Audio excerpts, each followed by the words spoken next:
জুলাই জাতীয় সনদ সংবিধান সংস্কার বাস্তবায়ন আদেশ 2025 এবং সংবিধান সংস্কার পরিষদ অধিবেশন সংক্রান্ত আলোচনার জন্য মাননীয় স্পিকারের প্রতি সংসদ মুলতবি প্রস্তাব উত্থাপন করছি। আমার প্রস্তাব হচ্ছে সংসদ মুলতবি করে এই বিষয়ে আলোচনায় দেওয়া হোক। এখানে আপনি জুলাই জাতীয় সনদ উইদিন ব্র্যাকেট সংবিধান সংস্কার আদেশ বাস্তবায়ন আদেশ 2025 13ই নভেম্বর এইটা পুরাটা পড়ার তো মাননীয় স্পিকার কোনো সুযোগ নাই। স্বরাষ্ট্রমন্ত্রী তার বক্তব্যে বলেছেন সংস্কার কমিটি করার প্রস্তাব এনেছেন। ধন্যবাদ, এইটা ম্যাটারটা রিজলভ হয়ে গেছে। ইনি এটা বলতেই পারেন না, কারণ আমরা গণভোটের আদেশে গণভোটে অংশগ্রহণ করে সবাই আজকের এই জায়গায় এসেছি। আমরা সংবিধান সংশোধনের জন্য এখানে আসি নাই, সংবিধান সংস্কারের জন্য আমরা এসেছি। আগামী 31শে মার্চ 2026 তারিখ রোজ মঙ্গলবার দিনের সর্বশেষ বিষয় হিসাবে 2 ঘণ্টা কাল বিরোধী দলের নেতার মুলতবি প্রস্তাবটি আলোচনার জন্য সময় নির্ধারণ করছি।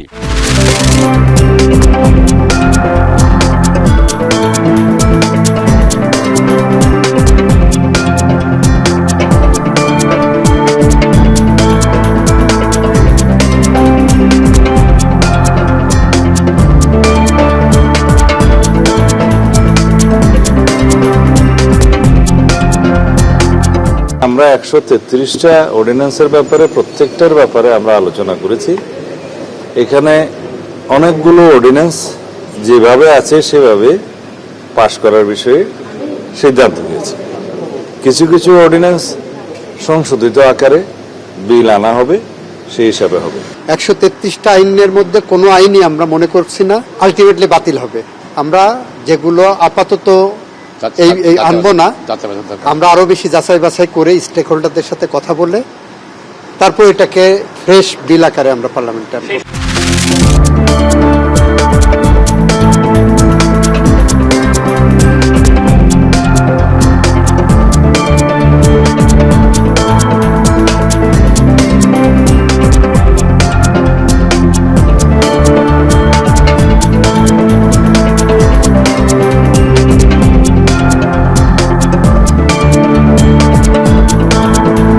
যেখানে অভিযোগ পাওয়া গিয়েছে তাৎক্ষণিক ব্যবস্থা নেওয়া গিয়েছে এবং নেওয়া হয়েছে, তারপরও কিছু কিছু জায়গায় বিচ্যুতি ছিল। তো যার ফলে আগামীতে অল্প সময়ের মধ্যে যত্রতত্র হাইওয়ের পাশে টিকিট কাউন্টার এটা থাকবে না, এটা বাস স্ট্যান্ডে নিয়ে আসতে হবে, অথবা গন্তব্য যেখানে বাস গিয়ে থামবে সেখানেই থাকবে, যত্রতত্র হাইওয়েতে থাকবে না। সেটা একটা নীতিগত সিদ্ধান্ত ইতিমধ্যে আমরা নিয়েছি।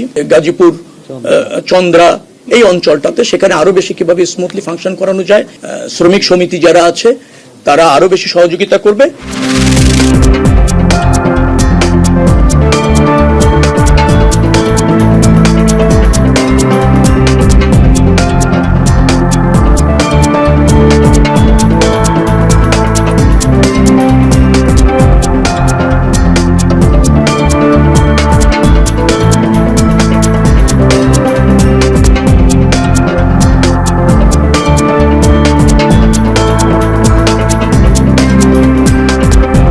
এনসিপির পক্ষ থেকে আমাদের যেই 5টি সিটি কর্পোরেশনে আমাদের প্রাথমিক মনোনীত প্রার্থী তাদের নাম ঘোষণা করছি।